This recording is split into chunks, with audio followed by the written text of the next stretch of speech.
అంటే తెలంగాణ నీళ్లను ఆంధ్రాకు ధారా దత్తం చేయడానికి పోతున్నారా? రేవంత్ రెడ్డి గురుదక్షిణలో భాగంగా పోతున్నారా? తెలంగాణకు మరణ శాసనం రాయాలనుకుంటున్నారా? ఇది తెలంగాణ తెచ్చిన పార్టీ, తెలంగాణ కోసం పోరాడిన పార్టీ, తెలంగాణ హక్కులకు అన్యాయం జరుగుతుంటే ఒక్క క్షణం కూడా ఊరుకోని పార్టీ. ఊరుకోం గాక ఊరుకోం. We are the fighters.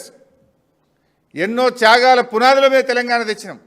ప్రజలు నీకు అధికారం ఇచ్చింది గోదావరి నీళ్లను ఆంధ్రాకు దారాదత్తం చేయడానికి కాదు మిస్టర్ రేవంత్ రెడ్డి.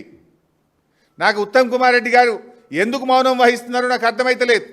రేవంత్ రెడ్డికి గురుదక్షిణ ఉండొచ్చు, నువ్వెందుకు మౌనంగా ఉంటున్నావు ఉత్తమ్ కుమార్ రెడ్డి గారు?